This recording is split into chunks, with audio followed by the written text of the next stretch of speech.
Hi, welcome to Ccherie Ceramics.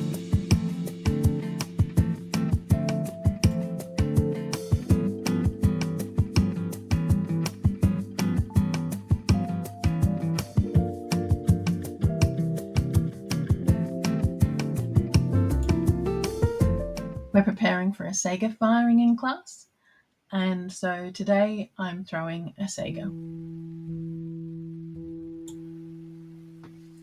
Start by setting up the wheel with a bat, and I'm using a batmate. This is actually a proper original batmate that's lost all its colour due to its age, and a WeatherTex bat. This is one of my larger bats because the piece is going to have a fair size base on it. And I'm using some recycled clay that I have purchased as recycled. So I don't know what the two clay bodies that you can see in those two colours as I'm kneading up. And I'm dropping it because it was quite firm and I'm trying to get it to soften up a bit. Just wedging it up. Trying to make sure that there's no air bubbles in it.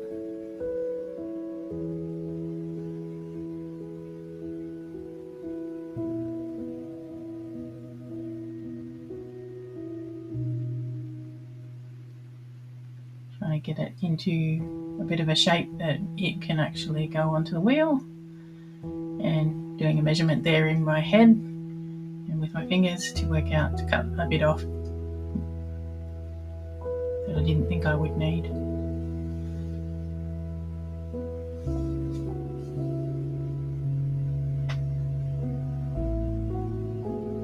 Just pressing it down, taking some things out of my pocket so that it doesn't annoy me as I throw.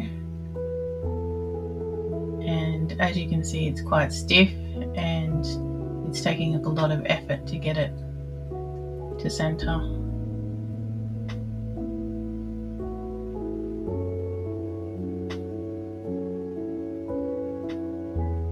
And as you can see, I'm trying to brace there to get it to cone up. And because of its stiffness, I'm trying to cone it up a fair way so that I can actually get a bit of moisture into the clay as I'm centering. Bring it back down again.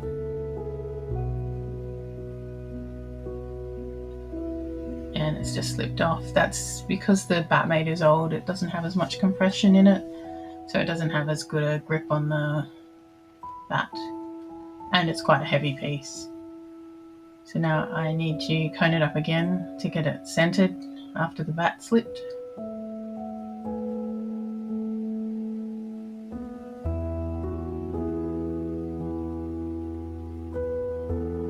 Centering it, ready to open out.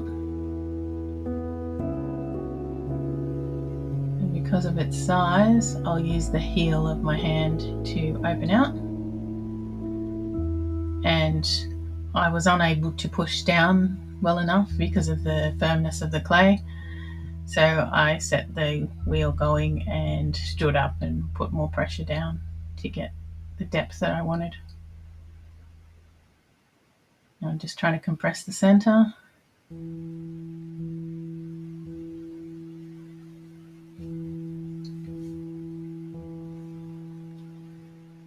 And now I'm distracted talking to people.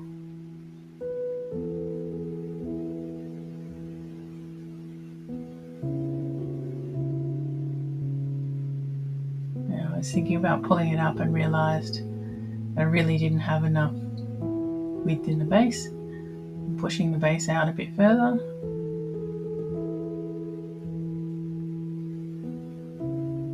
I'm going to pull it up slightly, and I've slowed the wheel to do that.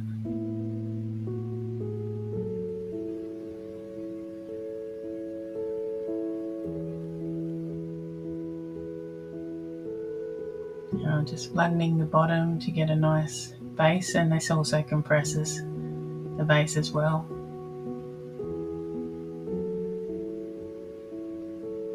I want a sharp edge as it goes up into the walls. Saggars are containers that we buy our other pots in, so I'm wanting to give myself as much room as possible.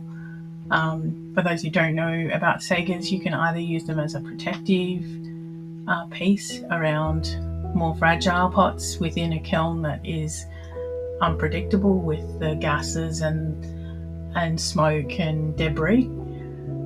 However, what we're using it for is to create our own little environment within the pot, to be able to put some combustible and organic materials in there to create our own environment to decorate the pot, like you would in a pit firing or something like that.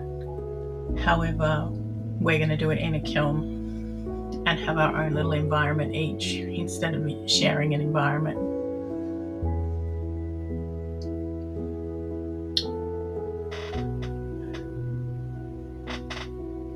Because of the nature of the way that I opened out, you can see that I've got a bit of an uneven wall, and now I'm just going to trim off that excess.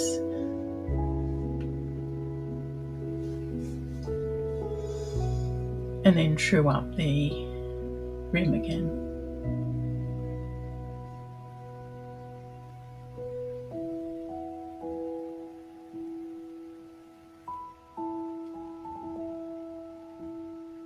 And because there's quite a lot of grit in this clay, I'm able to play with it a fair bit to get it to the thinness and the height that I want.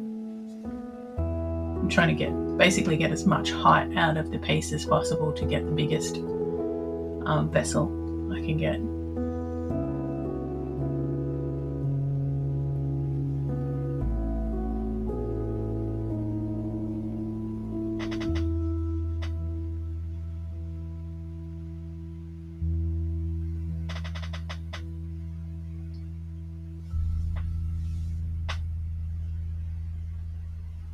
Just trying to compress that rim.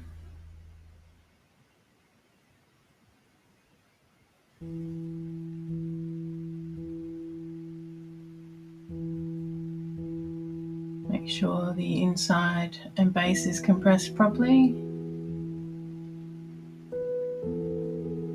Don't want any cracks.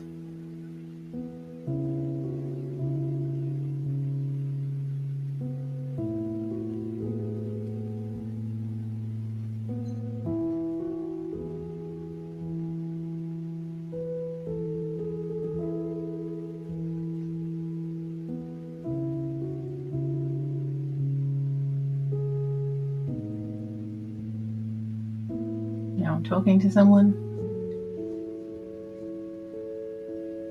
I think I was actually talking to the teacher at that point.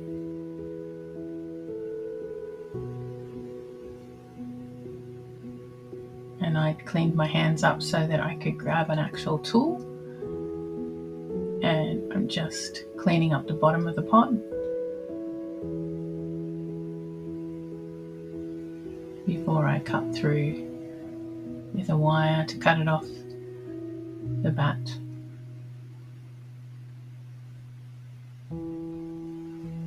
So that it doesn't pop off and actually crack as it pops off. So we cut it so that there's a cut that allows that movement as it shrinks. Now I'm setting up to throw the lid, and I'm using about 1/3 of the amount of clay lid, and I'm just using that little piece that I trimmed off the rim to try and add a little bit of moisture in as I knead them together.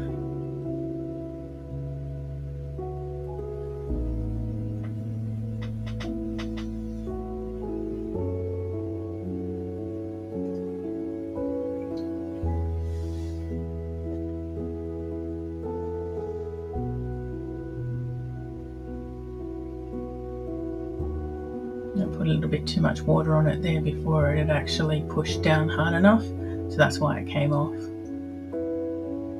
Just coating it up, bringing it down.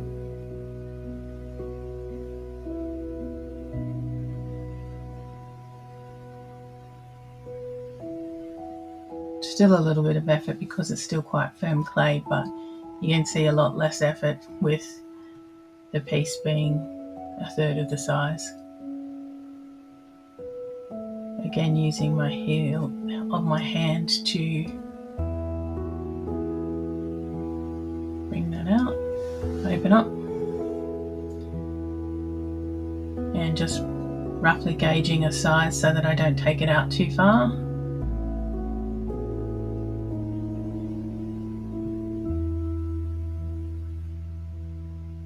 Now I'm going to create a lip that'll go on the inside of the pot when the lid's on it, using the rib to compress, bringing it out as far as I think it needs to come out on the inside, and making sure that that's nice and compressed on the lid, because again, we don't want any cracks. We want to create our own spots of where the air can get in and out, which we'll do with some wadding when we pack them, and hold the lid itself open a little bit.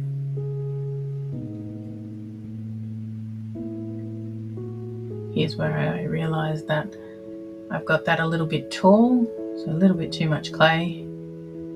So I'm going to trim the excess off that lip.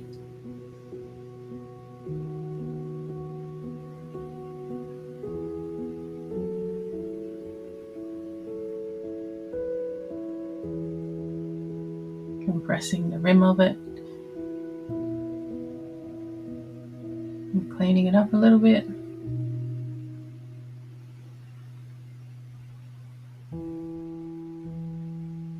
Measuring again.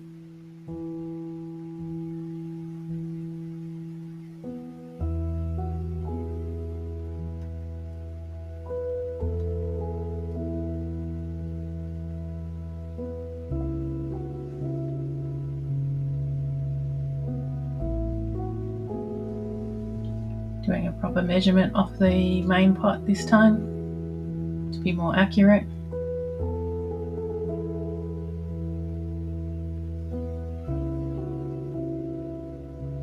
Trimming up the edge so that it doesn't stick out too far from the pot.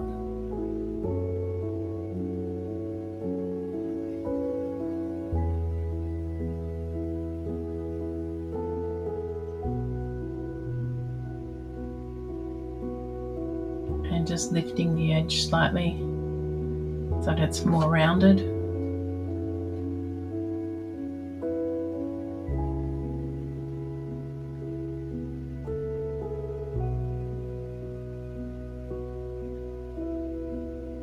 Smoothing out those rough bits from doing the trim.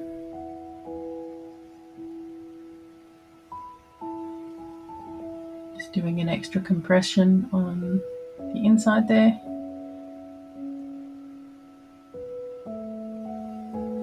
And I'm going to cut it off the wheel.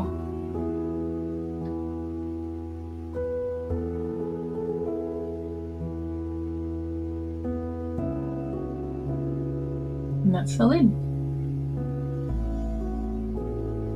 And they will go and sit to dry. There's not a lot of trimming on them, so we don't need them to be leather hard.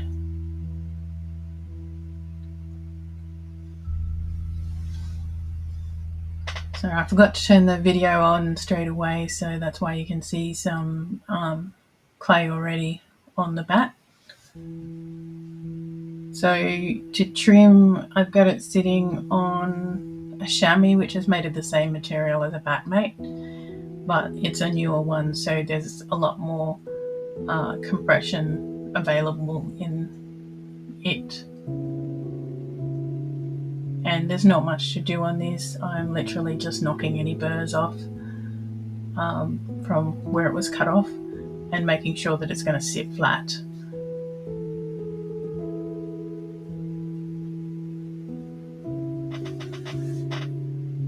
And here I got distracted talking again.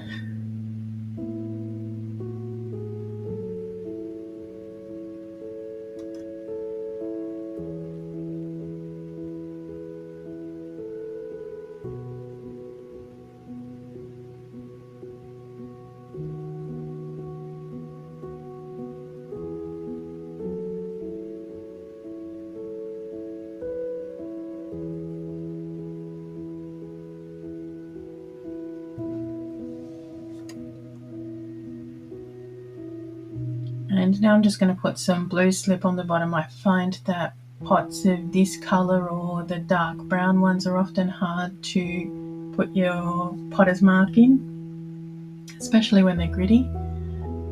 So it's just, I find it easiest to just put a blue slip down on it and then I can sign into the slip.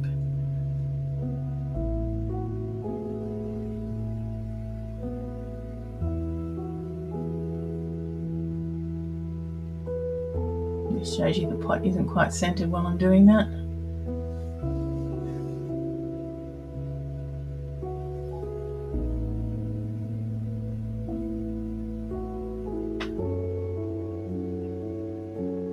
And I'm getting distracted talking at the same time as I'm doing this.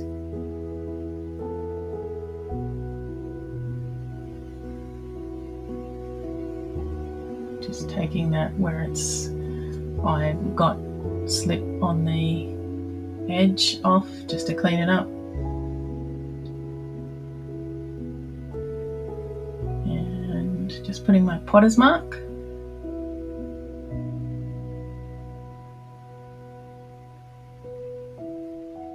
And noting that it's recycled clay and putting the month and year that it was thrown on it. I find this handy for when I'm looking back at stuff, or if I go to use this Saggar again after the firings we're doing this time, I'll know when it's from.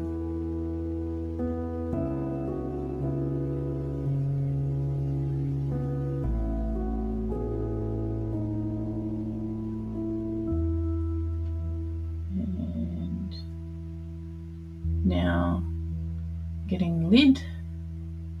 I just realised I needed to check it on the base pot, so bringing the base pot back.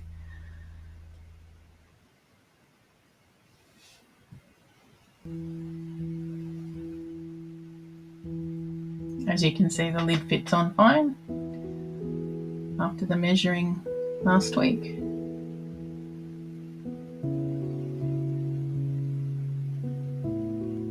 And a lot of what these pots need is really just sponging and a tiny little run around with the tool to take any burrs off.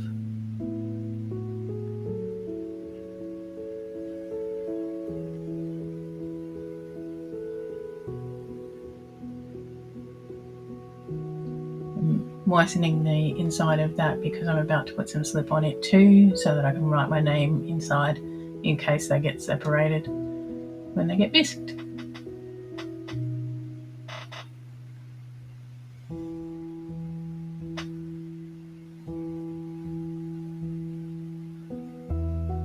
We don't have control over our bisque firing, so it's always good to have your name on each part that you're putting through.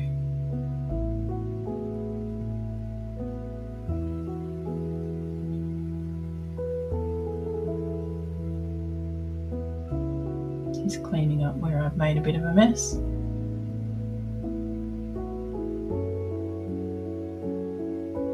And potter's mark again.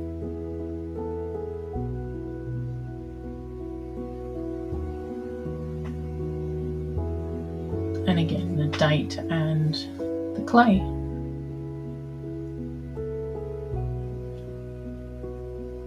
And that's pretty well ready to head off to the bisque.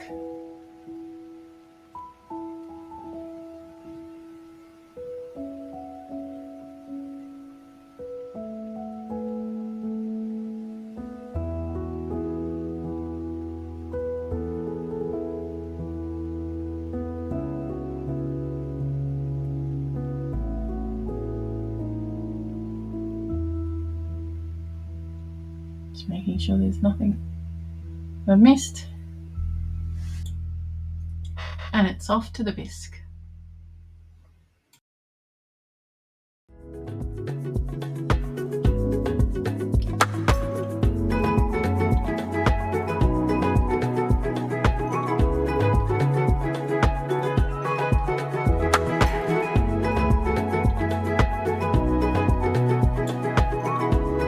Thanks for watching. Like, comment, share, and subscribe. See you next time. Bye.